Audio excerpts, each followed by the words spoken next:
வீட்டில் ஜவ்வரிசி இருந்தாலே போதும், நல்ல ஒரு ஹெல்த்தியாகவும் அதே சமயம் ரொம்ப டேஸ்டியாகவும் இருக்க மாதிரி ஸ்வீட் எப்படி பண்ணுறாங்கன்னு பார்க்கலாம் வாங்க.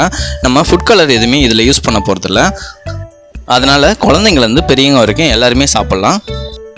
இந்த ரெசிபி எப்படி பண்ணலான்றது வீடியோவில் பார்க்கலாம் வாங்க.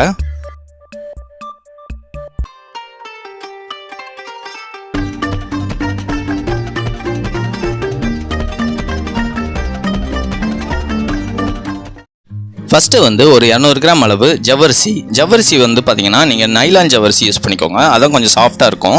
அதில் தண்ணி ஊற்றி நல்லா க்ளீன் பண்ணிக்கோங்க. க்ளீன் பண்ணிவிட்டு அந்த தண்ணியை எடுத்துகிட்டு திரும்பவும் தண்ணி ஊற்றி ஒரு 3லேருந்து 4 மணி நேரம் நல்லா ஊற வச்சுருங்க.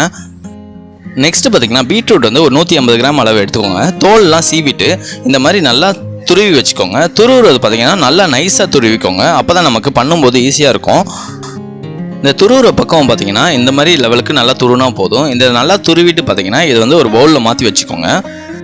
நம்ம பீட்ரூட் யூஸ் பண்ணுறதுனால ஃபுட் கலர் சேர்க்கணும்னு அவசியம் இல்லை. நெக்ஸ்ட்டு பார்த்தீங்கன்னா வெல்லம் பார்த்தீங்கன்னா ஒரு 200 கிராம் அளவு எடுத்துக்கோங்க. எடுத்துகிட்டு பார்த்தீங்கன்னா நல்லா இதே மாதிரி பீட்ரூட் நம்ம துருவினோம் பார்த்தீங்களா, அதே மாதிரி நல்லா துருவி வச்சுக்கோங்க.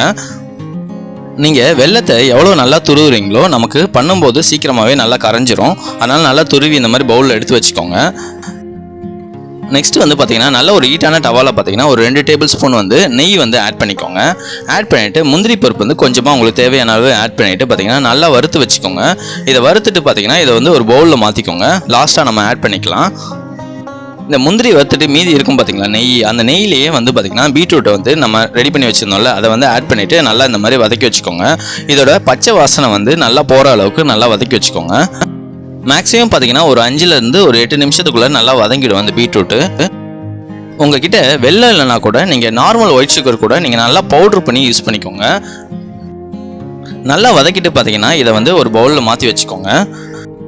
நெக்ஸ்ட்டு பார்த்தீங்கன்னா ஜவ்வரிசியை 4 மணி நேரம் ஊற வச்சதுக்கப்புறம் இதை எடுத்து பாருங்கள். இதை எடுத்து பார்க்கும்போதே நல்லா ஊறி இருக்கும். நல்லா ஊறலைன்னா இன்னும் ஒரு 1/2 hour கூட நீங்கள் ஊற வச்சுக்கோங்க. நல்லா ஊறினதுக்கப்புறம் பார்த்தீங்கன்னா இந்த மாதிரி நீங்கள் வடிகட்டிடுங்க. தண்ணியெல்லாம் நல்லா இருக்கிற அளவுக்கு இந்த மாதிரி வச்சு நல்லா வடிகட்டிக்கோங்க. நெக்ஸ்ட்டு பார்த்தீங்கன்னா நீங்கள் ஒரு 2 டேபிள் ஸ்பூன் நெய் விட்டுக்கோங்க. நெய் நல்லா ஹீட் ஆனதுக்கப்புறம் பார்த்தீங்கன்னா நம்ம ஆல்ரெடி ரெடி பண்ணி வச்சுருந்தோம் பார்த்தீங்களா ஜவ்வரிசி ஃபில்டர் பண்ணி, அதை ஆட் பண்ணிவிட்டு நல்லா இதை நல்லா மிக்ஸ் பண்ணிக்கோங்க. ஜவ்வரிசிலேருந்து தண்ணி பார்த்தீங்கன்னா நல்லா இருத்துக்கோங்க. இருத்துட்டு அதுக்கப்புறம் ஆட் பண்ணி இந்த மாதிரி மிக்ஸ் பண்ணிக்கோங்க. அப்போ தான் நல்லா நமக்கு இந்த டெசர்ட் நல்லா வரும். நமக்கு இந்த ஜவ்வரிசியை நெய்யில் பார்த்தீங்கன்னா இந்த மாதிரி 5லேருந்து ஒரு 8 நிமிஷம் நல்லா இந்த மாதிரி வதக்கி விட்டுருந்தீங்க பார்த்தீங்கன்னா இந்த மாதிரி நல்லா ஒட்டாமல் வரும். இந்த டைமில் பார்த்தீங்கன்னா நீங்கள் ரெடி பண்ணி வச்சுருந்த பீட்ரூட்டை ஆட் பண்ணிக்கோங்க. பீட்ரூட்டை ஆட் பண்ணிட்டு பார்த்தீங்கன்னா இந்த மாதிரி நல்லா மிக்ஸ் பண்ணி வச்சுக்கோங்க. பீட்ரூட்டை நீங்கள் ஃபஸ்ட்டே வதக்கி வைக்காமல் கூட இந்த ஸ்டேஜில் கூட நீங்கள் ஆட் பண்ணி இந்த மாதிரி நல்லா மிக்ஸ் பண்ணிக்கலாம். அப்படி இல்லைன்னா நீங்கள் ஃபஸ்ட்டே கூட நீங்கள் பீட்ரூட்டை மிக்ஸ் பண்ணி வச்சுட்டு இந்த ஸ்டேஜில் கூட நீங்கள் ஆட் பண்ணிக்கலாம்.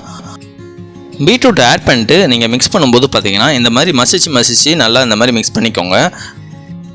இந்த ஸ்டேஜில் பார்த்தீங்கன்னா நீங்கள் வெல்லம் ஆட் பண்ணிக்கோங்க. நம்ம ஆல்ரெடி ரெடி பண்ணி வச்சு துருவி வச்சுருந்தோம் பார்த்தீங்களா, அந்த வெல்லத்தை ஆட் பண்ணிக்கோங்க. வெல்லம் நல்லா மிக்ஸ் ஆனதுக்கப்புறம் உங்களுக்கு நல்லா தெரியும், நல்லா இந்த ஜூஸியான டெக்ஸ்சருக்கு நமக்கு வரும். நிறைய பேர் பார்த்தீங்கன்னா பவுடர் சுகர் மாதிரி யூஸ் பண்ணுவாங்க. அந்த மாதிரி யூஸ் பண்ணாமல் வெல்லம் யூஸ் பண்ணி ஒரு வாட்டி ட்ரை பண்ணி பாருங்கள். ரொம்ப நல்லாயிருக்கும், டேஸ்ட்டாகவும் இருக்கும். நல்ல ஒரு ஜூஸியான டெக்ஸ்சர் வந்ததுக்கப்புறம் பார்த்தீங்கன்னா கொஞ்சமாக உப்பு சேர்த்துக்கோங்க. அதுக்கப்புறம் பார்த்தீங்கன்னா ஏலக்காய் தூள் பார்த்தீங்கன்னா ஒரு டேபிள் ஸ்பூன் அப்படி இல்லைனா கொஞ்சமாக சேர்த்துக்கோங்க. சேர்த்துட்டு இதை நல்லா மிக்ஸ் பண்ணி வச்சுக்கோங்க. வீட்டில் ஏலக்காய் தூள் ரெடி பண்ணி வைக்கலன்னா கூட பரவாயில்ல. நீங்கள் ஏலக்காவை நார்மலாக தட்டி கூட நீங்கள் ஒரு 4 ஏலக்காவை தட்டி நல்லா ஆட் பண்ணிக்கோங்க. அதுக்கப்புறம் பார்த்தீங்கன்னா நம்ம ஆல்ரெடி ரெடி பண்ணி வச்சுருந்தோம் பார்த்தீங்களா முந்திரி நெய்யில் ரோஸ்ட் பண்ணி வச்சுருந்தோம்ல, அதை ஆட் பண்ணிட்டு ஃபைனலாக மிக்ஸ் பண்ணி வச்சுக்கோங்க. இந்த முந்திரியோட பார்த்தீங்கன்னா நீங்கள் பாதாமும் கூட சேர்த்துக்கலாம். பாதாம் சேர்க்கும் போது நல்ல சின்ன பீஸாக வெட்டி சேர்த்துக்கோங்க. நார்மலாக ஒரு டெசர்ட் பண்ணும்போது பார்த்தீங்கன்னா நல்ல கலராகவும் இருக்கணும், அதே சமயம் பார்த்தீங்கன்னா ஹெல்த்தியாகவும் இருக்கணும். அந்த டைம் பார்த்தீங்கன்னா நம்ம ஃபுட் கலர் யூஸ் பண்ண முடியாது. அந்த மாதிரி இருக்கிற டைமில் பார்த்தீங்கன்னா நீங்கள் இந்த மாதிரி பீட்ரூட் யூஸ் பண்ணி இந்த மாதிரி ஒரு டெசர்ட் செஞ்சு பாருங்கள். உங்ககிட்ட பீட்ரூட் இல்லைனா கூட பரவாயில்ல, நீங்கள் கேரட் கூட துருவி இதெல்லாம் யூஸ் பண்ணிக்கலாம் பீட்ரூட்டுக்கு பதிலாக. இந்த ரெசிபியை பொறுத்த வரைக்கும் பார்த்தீங்கன்னா நீங்கள் குழந்தைங்கள்லேருந்து பெரியவங்க வரைக்கும் எல்லாருமே சாப்பிட்லாம். ஜவ்வரிசியை மட்டும் நீங்கள் காலையிலேயே ஊற வச்சிட்டிங்கன்னா போதும். நீங்கள் இதை மேக்ஸிமம் பண்ணுறதுக்கு பார்த்தீங்கன்னா ஒரு 10லேருந்து 15 நிமிஷம் தான் ஆகும். இந்த வீடியோ பிடிச்சிருந்தா நீங்களும் வீட்டில் ட்ரை பண்ணி பாருங்கள். மறக்காமல் லைக், கமெண்ட் அண்ட் சப்ஸ்கிரைப் பண்ணிவிடுங்க. தேங்க்யூ.